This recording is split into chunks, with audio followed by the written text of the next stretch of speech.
Created live on Fireside.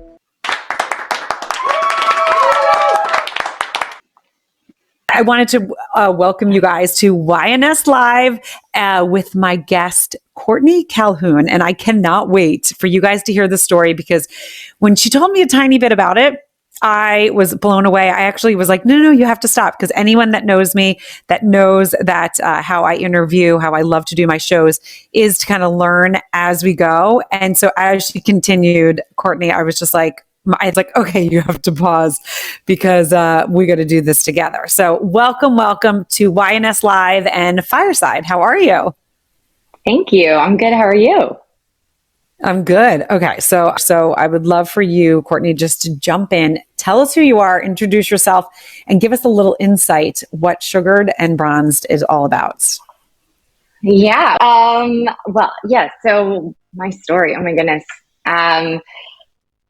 There's a lot, but I will try to not bore you guys. I basically started this business, Sugared and Bronzed, right out of college with my, now fiance. We've been together forever. His name's Sam, because you'll hear we probably refer to him throughout. And it was started out of my apartment in Santa Monica.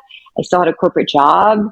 It was like 2010, so the economy was like in a terrible place, and I was fortunate to have a job, but of course, just being, I don't know, like a brat, I didn't like it. I just was like, oh, I can stare at the beach all day in Santa Monica, but I don't like this job, like who was I? I was like 22 and entitled. I should have just been thankful, but I'm kind of glad that, ignorance is bliss, because it led to, starting this business, and we bootstrapped it for 9 years. By the time we raised money for the first time in November 2019, and timing's everything, thank God. We had 10 locations. And then the plan was to open about 60 more in the next 5 years, obviously, and also expand our product line and all that. Obviously, COVID has thrown a wrench into our plans. We had a couple under construction when COVID hit. We did open those later than scheduled because they were in New York. Construction was like halted there.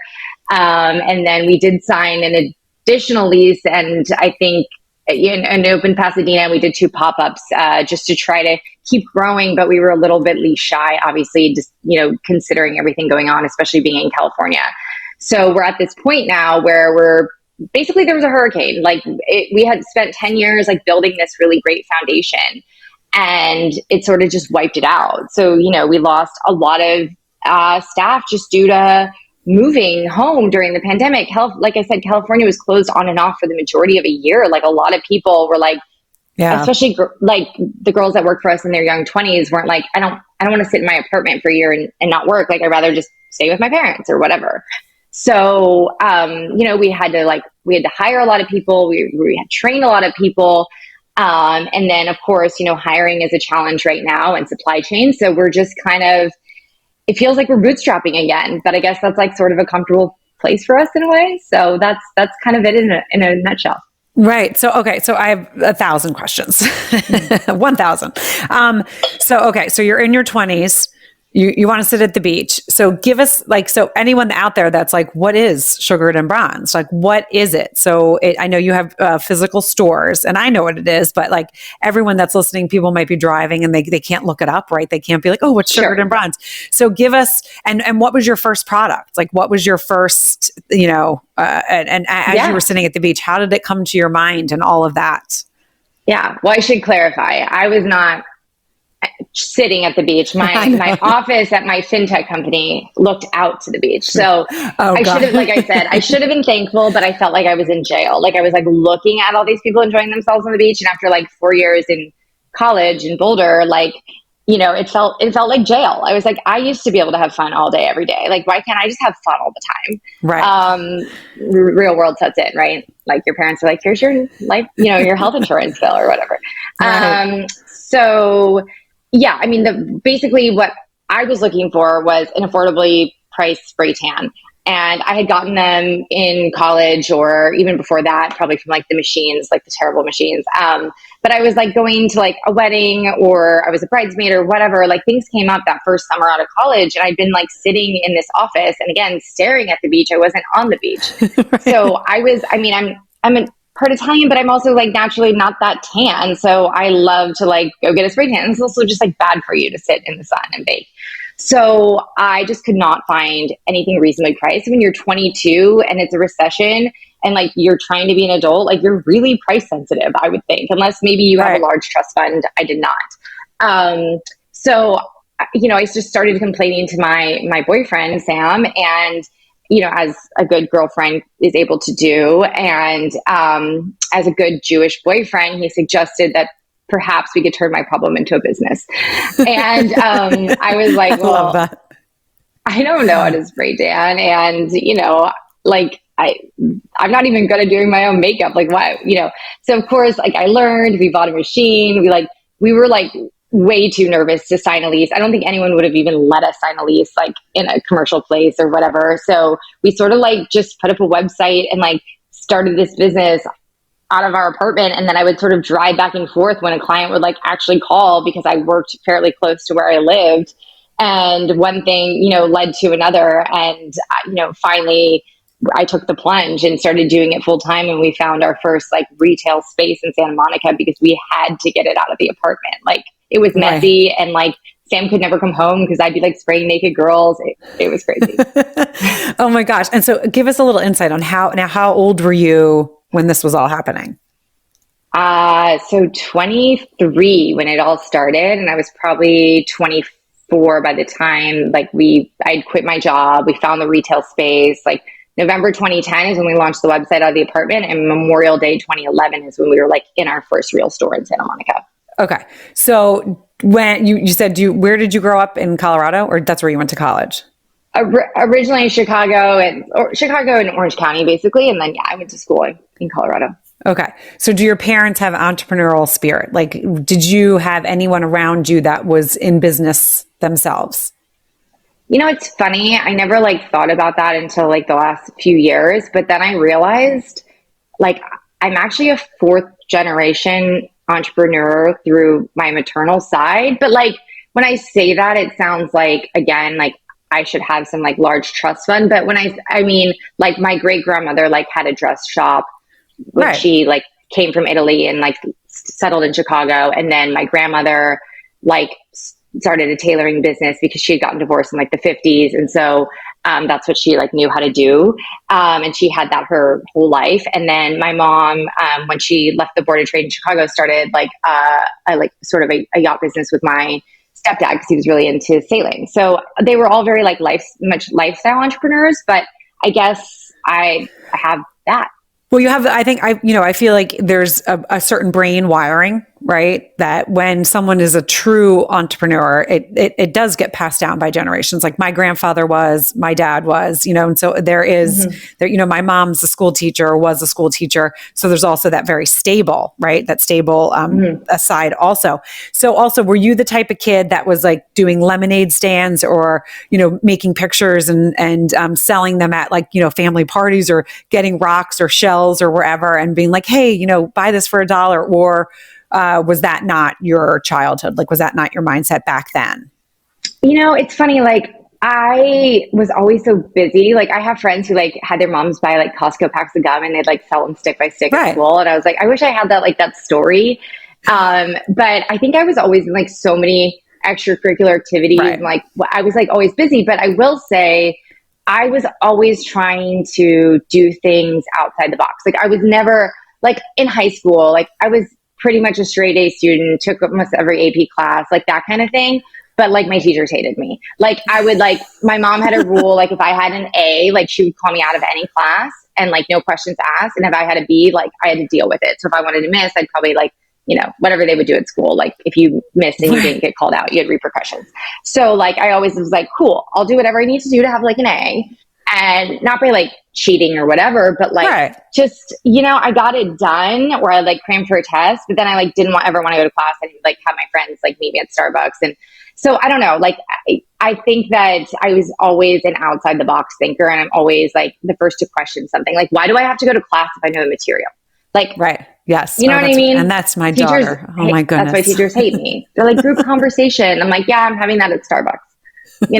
Right. My daughter always asks questions. Right now, the teachers still like her, but she always will be like, but why? But I love that. And I teach my kids to question, right? I mean, especially now in this world, you have to question everything because you don't know what someone's back end agenda. And I don't, propose that to the kids. Like, you don't know what they're doing behind the scenes, but it's always smart to know why. Why do I have to do this? Even when you go to a doctor, can you give me the information of why you suggest? Because if you just blindly go into things, I don't like that. So I love questioning. So, okay. Well, and Elon Musk, I think you think what you want of him, of course, but I think we can all agree is one of the probably more intelligent people on the planet. And he all he preaches is first principles thinking, boil things down to a fundamental truth and build back up, because so many times we just assume something is the way it is and it should be that way, and we don't question it. So I think questioning, they're don't reinvent the wheel, and I think that got drilled into our heads as kids. Yes. And sometimes you may end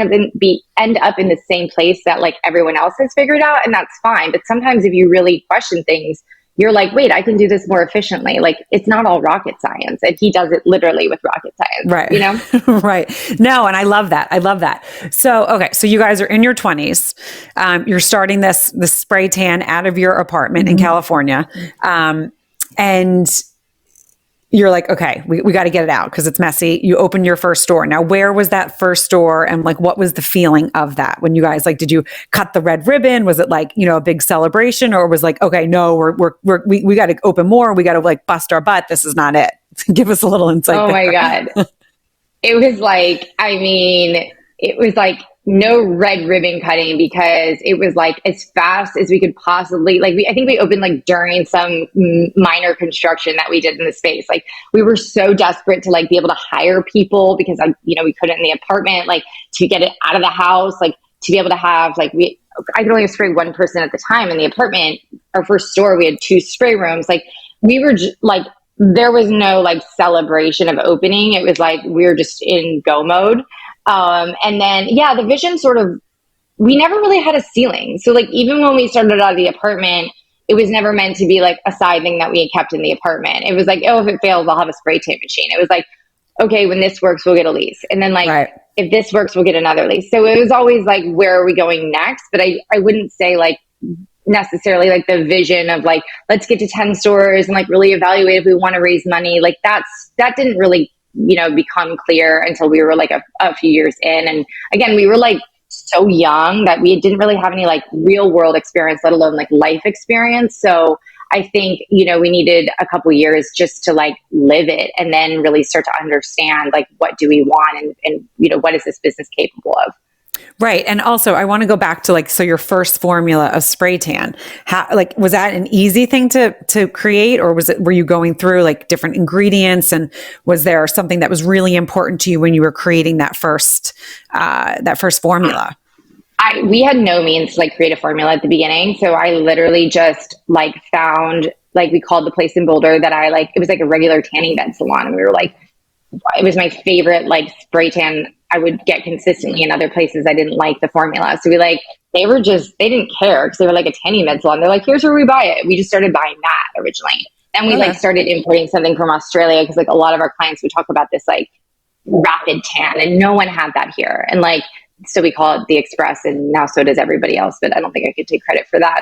Although I don't know anyone else who had it in the States before we did. So we imported that from Australia for a while. It took a few years before we found, a manufacturer who, that was able to sort of work with us. But, I will say that spray tan solution, a lot of it, even any sunless tanning product, is somewhat similar. So again, if you work with any manufacturer that has that in their wheelhouse, it's not you're starting from scratch and you're a chemist. Right. There are some things that are just, you can't change. You can't change. Okay. Amazing. Yeah. Okay. So how soon after your first store and you might've already said this, but my brain's going, I have all these questions. After your first store, did you make your second store? And I'm going to have a follow-up question to that. And was it always called Sugared and Bronzed?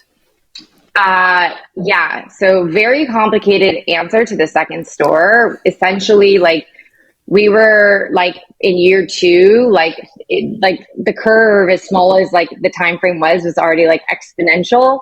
And so my mom actually had some extra retail space in Orange County because like obviously the boating industry got really hit during the recession. They weren't using their entire space, and it was like on Pacific Coast Highway. It like could work for anything. And then also Sam's cousin Rachel on the East Coast was like, I hate my job too. Like, I want to do this. So we really had like these 2 Loose family franchises that happened like 2 and 3 years after we started. So we like quickly had like 3 stores, but they really weren't like, I wasn't doing that, but we all like followed the same sort of guidelines and procedures and ultimately like wrapped them up in their shareholders in the main company. We don't have any franchises, like, and we haven't for a very long time, but they still are full-time employees with us. Got it. But like, so I would say probably in year like 3, were we actually signing a lease for our second store, which was it was kind of the 4th store. And at the time it was just bronzed, and that was the name. And we only offered spray tanning.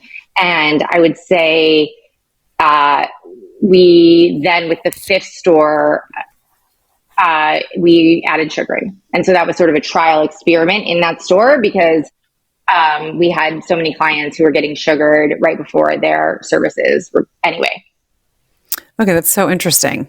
All right, so from there, right, you had a couple different franchises as you don't have, and then you're opening more stores. So on the East Coast, that is in New York. Is that correct? Is that where the first one on the East Coast was Philly?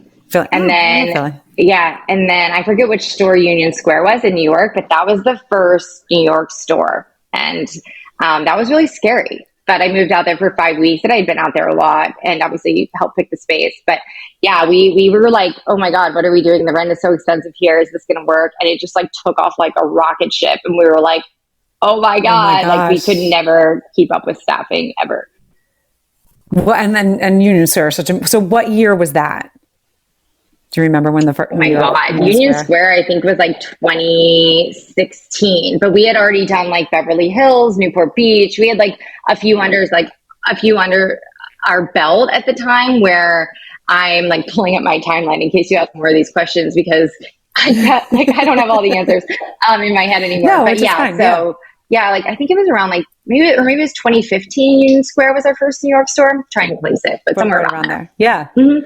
Okay. So I know when we originally spoke, you started talking about some sort of lawsuit. Are you able to jump into that story, or is that not allowed to be spoken about?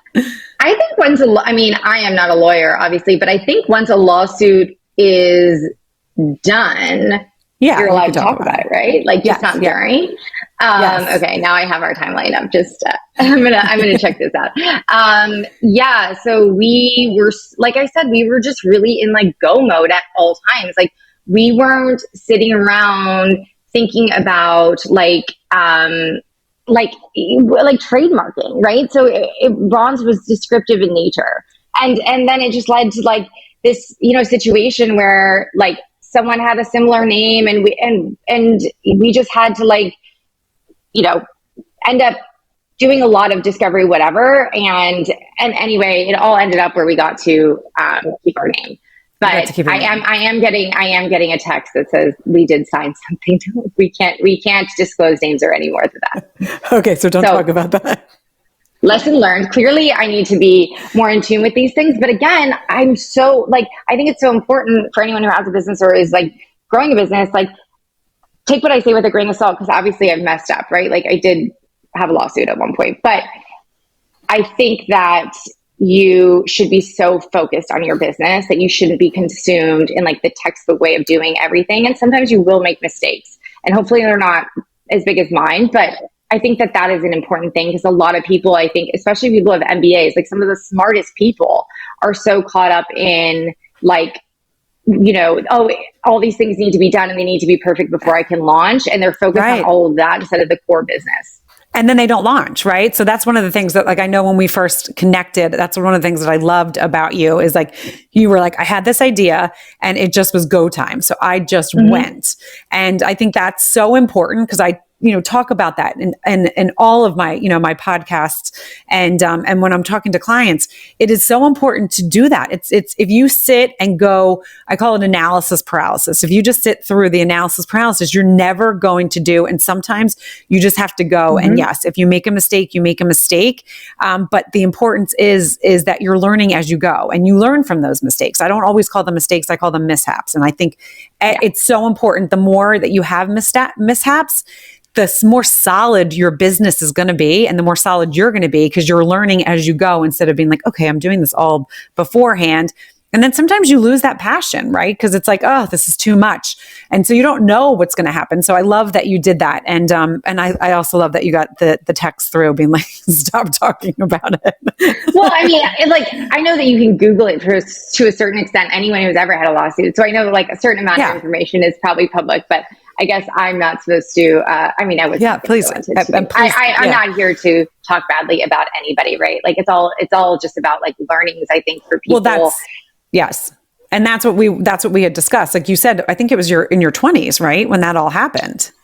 It was probably my early 30s by the time that happened. Yeah. Again, because we were just so focused on like growing our business. Like we weren't like now when we have like a new product or anything, like the first place I go is the USPTO website and I start doing searches. And like, if the search looks good, then we contact our trademark lawyer and like, then go to the next step. Like now I am like paranoid, but like I probably wouldn't be if it wasn't. I probably would just keep making dumb decisions. But that's the thing. But it's cool that you did that and then you learned and you're like, okay, let me double check that because I don't want to go through that again, right? Like I don't want to go through that again.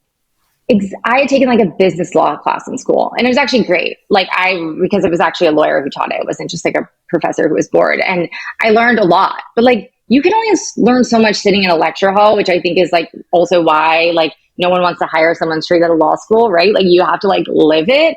And so, I mean, discovery, depositions, mediation, like all the like potentials of like, oh, it could go to jury trial, like all these things were like, I realized how time sucking they are, how expensive they are. Like you really realize like when people threaten lawsuits, I'm like, one, have you been through one before? Or is this seriously what you enjoy doing? Because if it's up to me, or I think most sane people, that is the last place you want to spend your time or money. Like it's awful. Yeah. No, I totally agree with you. And then I'm going to take a quick break to talk about my sponsor, but I also then want to go into the whole manufacturing thing because this is fascinating to me. And we just had a guest on Monday, Liza Huber, who has Sage Spoonfuls, that was just taking us through this and my mind was blown. So first, this show is brought to you by our sponsor, TookTake. Do you always remember to take your meds or your vitamins? Most of us forget sometimes, and it's not a character flaw, it's just a fact. But there's an easy solution. TookTake works on everything. And TookTake is a dose reminder label. When you take a dose, you just pull the tab. There's no apps or programs or annoying notifications. It's easy. And when you still need to take it, you realize you didn't take it that day. But if it's still there, you realize you don't have to. And I'm going to show you a little thing here, but it's perfect for kids and pets too, which is so helpful. It's not just for meds, but it's for vitamins. It could be for acne treatment for your child. TookTake is made in the USA. Shipping is free, and you can check them out at tooktake.com. That's TOOKTAKE.com or Amazon Prime. And the thing that's cool is here's their little thing. They have a 7 to 10 day. They also have hourly, and this product was created through the woman that did, her name is Leanna. She had cancer, and this is how this product came about. So definitely check out the sponsor, TookTake. There's many different things. You guys can also see that in the fortune cookie. So again, tooktake.com. Okay. So Courtney, I need you now to get into this whole manufacturing thing. So like you guys, as you said, during COVID, you were trying to kind of stay afloat because your stores, people couldn't come in. You had other products because it's now not just spray tans. Am I correct? Like you have a whole product line. Well, so we have spray tans and sugaring, which is a big piece of the business, which is an ancient Egyptian form of hair removal. For people who are unfamiliar, it removes the hair in the natural direction of the growth. So it's basically like opposite of shaving or waxing, right? So it actually removes the hair like from a deeper, place in the follicle. And then, so it's also less abrasive. So like lasts longer. It's great for like sensitive skin, or especially people prone to ingrowns, or even people not prone to ingrowns, because it's just preventative for ingrowns in general. Whereas like waxing and shaving a lot can like cause them because of the, nature of the direction of the hair removal. Right. So, that's a huge part of the business. So with product, we really, again, we've been hyper focused on our core business, and that was services. But as we raised money, we really wanted to expand sort of this very, very small product line we had into like a lot more sunless tanning products. And also like, because sugaring and tanning, so much of the maintenance at home, whether it's like the prep or aftercare, is like very similar, like exfoliation and keeping your skin hydrated, like those things. Like there are also products that we would sell that would really benefit both, that aren't strictly sunless tanning. And then we also sell our sugar paste, that is more of a B2B product. I think a lot of people bought it like during quarantine to like try to sugar, and it's actually really, it's quite difficult to sugar. Our sugaristas go through a lot of training. So I think everyone who did it had some like good laughs at home and was like, oh my God, I have so much more respect for my sugarista now. So that was kind of fun. But now really That's those cool. sales are to other salons, because we're happy for everyone to have great sugar. There's not that much out there. But yeah, so we really were waiting to launch our e-commerce though, until we had this new beautiful product packaging. And Cameron Webb, who is one of the founders of Dry Bar, who's like the man behind the brand, I just think he's like unbelievably talented, and his team at CWA have been working on this with us. And of course, due to COVID and all these delays, we have not released our new packaging yet. It is weeks away. So please don't look at our site and be like, this is the new packaging she was so excited about. No, that was like something I did years ago, being like, this is temporary. But so because of COVID, we literally just were like, we need to get up e-com overnight. We can no longer wait until we have the new packaging, because at this point we are not allowed to operate with any services. Like we have nothing, like unless someone's going to buy a gift card, like, come on. Right. Like, right. So, which a few people did. That was very nice. But I like also when you don't know when you're opening again, you're like, what's this gift card for? So it was kind of fun. It was like back in total like 0 to 1 mode. My brother was a junior at Northwestern at the time of when quarantine hit. He was like, I don't want to they sent all the kids home. And he was like, I don't want to live with like my mom and dad. Like I'm in college. So he moved in with Sam and myself, and it wasn't at our house that we have now. It was like at our much smaller place. And we had already moved the office out into like our temporary office. So we had like no office at that point. I turned it into something else. So we had like 6 monitors on the dining room table. And it was like the 3 of us, like, and like some FaceTimes with another developer, because my brother, does software or does development for us, or did.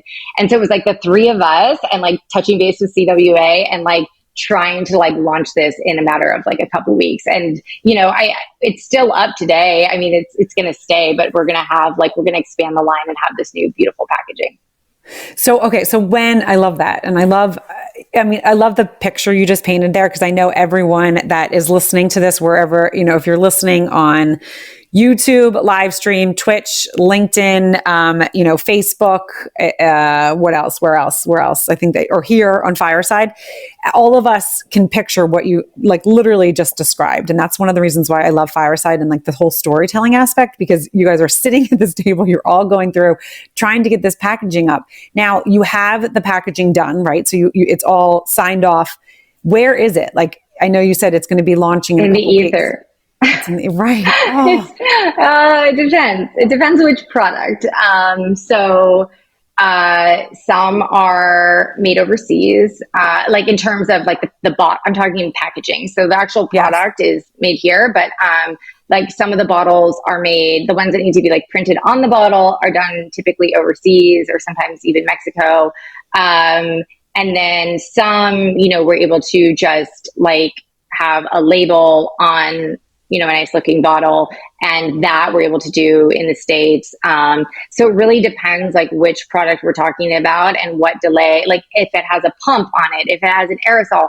There's been delays across the board in terms of not only like DHA, the active ingredient in all sunless tanning products by any brand and any form, whether it's lotion or a professional spray tan or whatever. So Merck out of Germany is like one of the main manufacturers of DHA. I think there's another out of China. Well, Merck also was doing something with like all the vaccines because they do a million things. So all sunless tanning products in general, were delayed. Doesn't matter where you're making them because Merck was like, all attention goes to this right now. So that was like what's in the bottles. If it was a sunless tanning product, got halted. But then also like everyone was making hand sanitizer. So like all the pumps, like we probably have all bought something with like a dumb pump. Let's say like I have like a vitamin C spray and like the pump is so bad. And I'm like, it's not their fault. Like they just couldn't find any other pump. So yeah, there's been a million things and it's kind of like, it's like whack-a-mole. You never know where the COVID domino effect is going to fall next. Right. Because I know that this week you had a crazy week. So I also want to thank you for taking the time to jump on because I know you guys are just, it's all hands on deck. How many stores do you have to date that are opened that, across the country? So we have 13 like full-fledged stores. We have 2 pop-ups. We have a pop-up in Dallas and a pop-up in Scottsdale. So 15, but also 13, depending on how you want to count it. Right. And can you tell us how many product lines you have? So from this, I know you were saying the sugared, are there, because I know when I was on your website and so you can kind of enlighten all of us. Mm-hmm. If someone wanted to go to your website, they can purchase this, correct? So if there's not a store near them, they can also get it and do this at home. So how many product lines do you have? So, I mean, I would say we kind of break it into like professional use products, which is like our sugar paste. Yep. And then also soon we'll restock our custom spray tanning solution, which is also more of a professional use product. Not many people have a setup and like know how to do it at home. Right. Like that's something you learn during quarantine. Awesome. Just like don't do it near any light colored grout anywhere in your home. Right. Yeah, be careful. Do it outside. So we have sort of that, B2B, and then we have sort of like a prep and like maintenance sort of sector, which is not necessarily anything sunless, but it really helps you either prepare or maintain either your sugaring or your tanning. And it seems like sugaring, like why would I need to maintain that? Like you're taking out my hair and I don't need to come back in until I'm ready to get my hair removed again. But like I said, like if you exfoliate in the right cadence, and you're not supposed to like 48 hours before your session, but like regularly throughout the month, that also helps prevent ingrowns and it helps the sugaring process, go a little bit more seamlessly. And then also keeping your skin moisturized and not dry. That's really important for both sugaring and tanning. So we have some products that really make that easy. And then we're going to be adding some more to that line that are super exciting. And then something really unique. And also we have our sunless tanning product line. So we're also going to be adding a few more, but like, for example, we have like an aerosol, like face mist, or you could use it really anywhere. A lot of people use it on their face, neck, and chest. We have like lotions, like, which is like really like the OG, right, of sunless tanning, where it was lotions. So of course we have that. Of course we've iterated on it. It doesn't smell like it used to from drug. I mean, it does still at drugstores, but ours does not smell like that. So in different forms, we have sunless tanning products that you can use at home, or you can use it to sort of extend the life of your spray tan that you got in one of our stores. I love that because I love the education there because, people could be listening and being like, oh, I just go here and do that. But you're educating on like, you know what, let's keep this a little bit longer because not all stores do that, right? They just tell you, don't take a shower or don't sweat and then come back. Right. And like next one.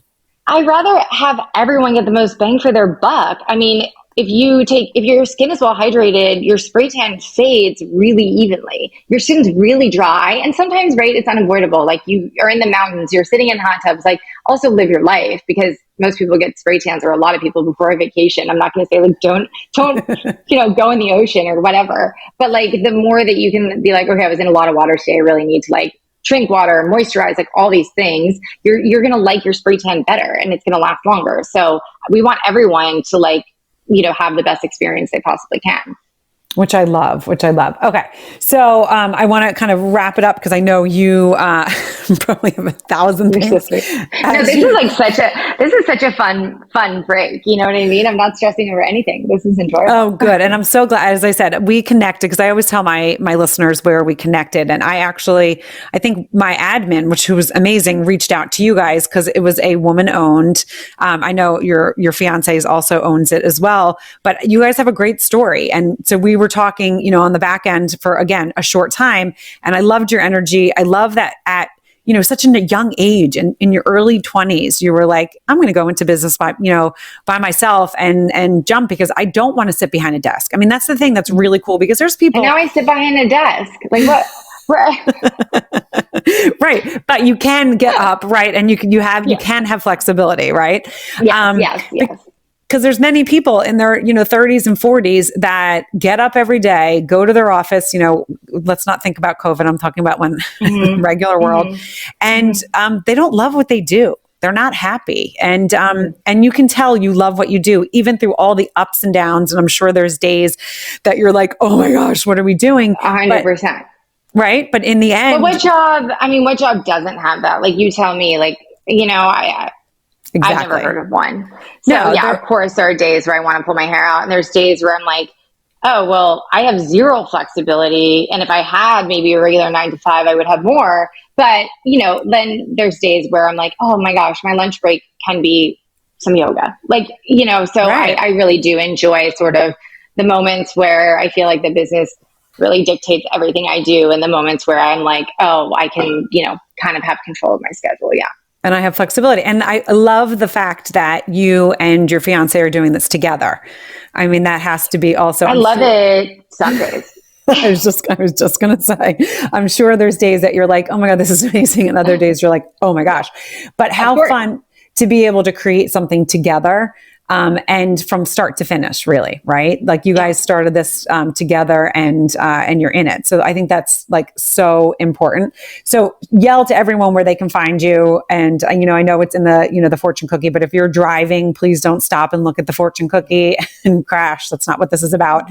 This will also be in all the show notes. But Courtney, if you can just like tell everyone where they can find you and learn more about you guys. You can find us at sugaredandbronzed.com. And then our Instagram handle is the same, Sugared and Bronzed. And then mine is Courtney Claghorn. And if you just Google sugaring, tanning, and you forget all of that, you will probably come across us, especially if you're in California, Texas, Arizona, New York, or Pennsylvania. Yes, I love that. Well, thank you again so much for joining YNSLive and sharing your story, guys. This is another woman that had a vision and turned it into a business. And I just want to thank everyone. Shelby, who's down below, she is another woman entrepreneur. Her company is Key Socks, which is amazing. There's Allison. There's 2 Marks with the C. And one of the Marks is actually going to be on Fireside November 1st. Mark Champagne is an author and a podcast host. So I cannot wait for Mark to join November 1st. So you guys definitely check that out. And Roberta, thank you guys for joining us and listening to another amazing story. And Courtney, I just want to thank you again and thank Took Take for sponsoring this show. Thanks so much for having me. Yes. So fun. And thank you. I can't wait to keep following you and listening more and getting your products because I love a good tan, as you can see. And I'm in New York. And so in the winter, I do not look like this. We'll talk. We'll have you in for sure. Definitely. I love it. Okay. Bye, guys. Invite some music up and we'll see you guys. So slow. We'll see you guys soon. Take care.